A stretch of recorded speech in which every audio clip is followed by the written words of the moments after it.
Hello friend, मैं आनंद राज आप सबको भी देखिए बीएड फर्स्ट ईयर के कोर्स 2 जो आपका कंटेम्प्रोरी इंडियन एजुकेशन है।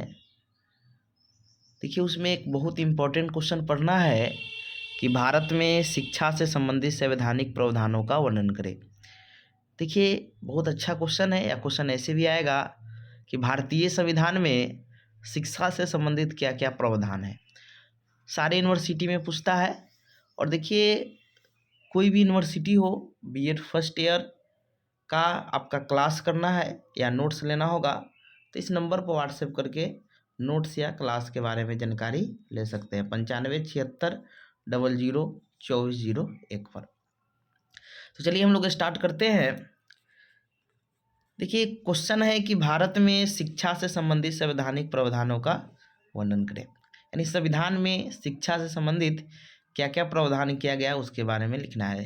देखिए इंट्रोडक्शन में लिखा है, हम जानते हैं कि किसी भी राष्ट्र की शासन व्यवस्था को सुचारू रूप से चलाने के लिए नियम और शर्त का होना बहुत ही ज़रूरी है। भारत देश को सही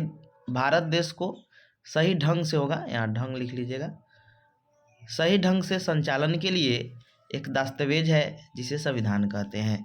यानी सिंपल कहने का मतलब यहाँ ये हुआ कि कोई भी देश के शासन व्यवस्था को चलाने के लिए समझे एक दस्तावेज का होना बहुत ज़रूरी है। और भारत देश को जो शासन व्यवस्था चल रहा है एक दस्तावेज से चल रहा है जिसका नाम क्या है, संविधान है।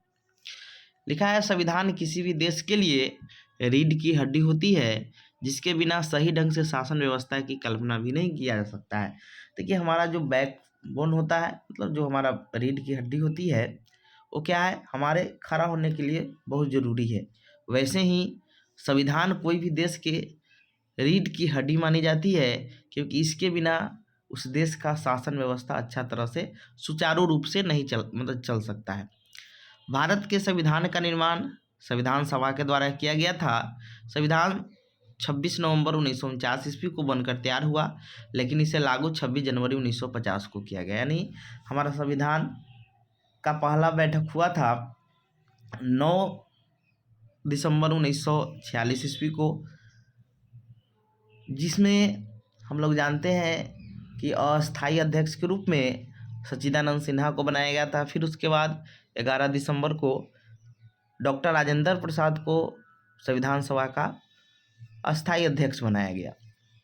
और हमारा संविधान जो था 2 साल 11 महीना 18 दिन लगा पूरा बनने में, और 26 नवंबर 1949 ईस्वी को बनकर तैयार हो गया। लेकिन इसे पूरे भारत में समझे मतलब लागू किया गया 26 जनवरी 1950 को, याद रखिएगा। भारतीय संविधान में शिक्षा से संबंधित क्या क्या प्रावधान है, आइए उसको देखते हैं। देखिए पहला आर्टिकल आपका 21 के ए लिखा होगा या 21 के क है, यानी अनुच्छेद 21 के क में क्या भारतीय जो हमारा शिक्षा से संबंधित क्या प्रावधान किया गया है, आइए उसको जानते हैं। लिखा है, हम जानते हैं कि संविधान के भाग 3 के अनुच्छेद 12 से 35 तक मौलिक अधिकार का वर्णन किया गया है। मौलिक अधिकार में शिक्षा को 6वां यानी 86वां संविधान संशोधन के द्वारा 2002 ईस्वी में शिक्षा को मौलिक अधिकार बनाया गया। यानी जो हमारा शिक्षा है पहले मौलिक अधिकार नहीं था, इसको 2002 ईस्वी में 86वां संविधान संशोधन के द्वारा इसे क्या बनाएगा, मौलिक अधिकार बनाएगा। देखिए इसमें स्पष्ट क्या कहा गया है, तो अनुच्छेद 21 के क में स्पष्ट कहा गया है कि राज्य 6 से 14 वर्ष के बच्चों को निःशुल्क एवं अनिवार्य शिक्षा उपलब्ध करवाए। अर्थात प्रारंभिक शिक्षा यानी 6 से 14 यानी 8वां तक प्रारंभिक शिक्षा होता है, तो 8वां क्लास तक बच्चों को क्या करें, निःशुल्क और अनिवार्य शिक्षा उपलब्ध करवाए। अब देखिए ये तो नॉर्मल बच्चों के लिए हो गया।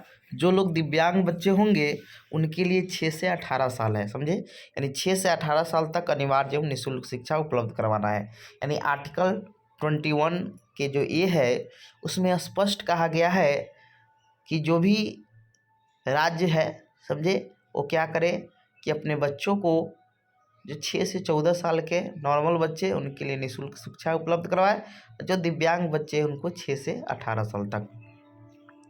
तो ये मौलिक अधिकार में आर्टिकल 21 के क है, ये मौलिक अधिकारों को बताता है। अब आते हैं हम लोग आर्टिकल 8 के 1 में क्या कहा गया है कि राज्य द्वारा पूर्णतः पोषित किसी शिक्षा संस्था में धार्मिक शिक्षा नहीं दी जाएगी। यानी आर्टिकल 21 के क में कहा गया है जो राज्य द्वारा पूरी तरह से कंट्रोल में जो भी स्कूल संस्था होगा, शिक्षा संस्था, वो धार्मिक विशेष मतलब धर्म विशेष शिक्षा नहीं दे सकता है। अब आते हैं आर्टिकल 21 के सेकंड में कि राज्य द्वारा पोषित या राजनिधि से सहायता प्राप्त करने वाली कोई भी शिक्षा संस्था में किसी भी नागरिक को, किसी भी छात्र को धर्म, जाति, भाषा या लिंग के आधार पर प्रवेश देने से रोक नहीं सकती है। यानी कहने का मतलब हुआ कि जो भी राज्य के अंदर राज्य से सहायता प्राप्त कर रही शिक्षा संस्था है, समझे, या राज्य द्वारा पूरी तरह से पोषित स्कूल है, शिक्षा संस्थान है, तो वहाँ पर किसी भी व्यक्ति को आप जाति, लिंग, धर्म, भाषा के आधार पर उसको आप एडमिशन के लिए वंचित नहीं कर सकते हैं, यानी प्रवेश के लिए वंचित नहीं कर सकते हैं। आर्टिकल 30 में लिखा गया है कि धर्म या भाषा पर आधारित सभी अल्पसंख्यक वर्गों को अपनी रुचि की शिक्षा संस्थानों की स्थापना और उसका प्रशासन करने का अधिकार है, मतलब उसको चलाने का अधिकार है। अपने धर्म या भाषा पर आधारित जो भी है, समझे, जो अल्पसंख्यक है, वो जैसे आपका बौद्ध धर्म हो गया, ईसाई हो गया, फारसी हो गया, तो ये लोग अपने धर्म, समझे, या उनसे संबंधित जो भी भाषा है उसको अपना ये लोग चला सकते हैं। अगला है आर्टिकल 45 कि आर्टिकल 45 में राज्य को यह निर्देश दिया गया है कि राज्य अपने राज्य के छात्रों के कल्याण के लिए 6 से 14 बोल सकते हैं, 6 से 14 वर्ष के बच्चों को निःशुल्क एवं अनिवार्य शिक्षा उपलब्ध करवाने का प्रयास करे।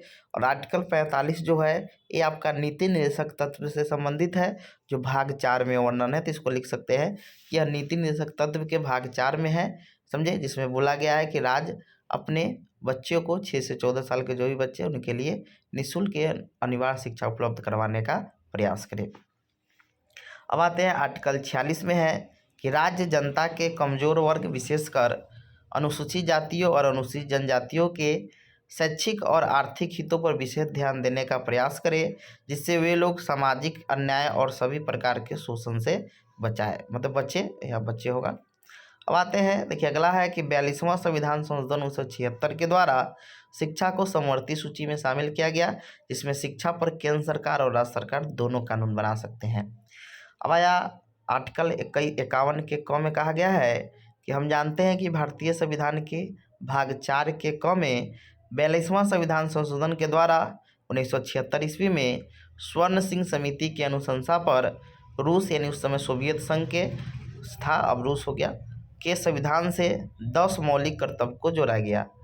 51 क में 11वां मौलिक कर्तव्य 86वां यानी 86 संविधान संशोधन 2002 के द्वारा यह जोड़ा गया कि 6 से 14 वर्ष की आयु के बच्चों को उनके माता पिता या संरक्षक शिक्षा का अवसर उपलब्ध करवाए।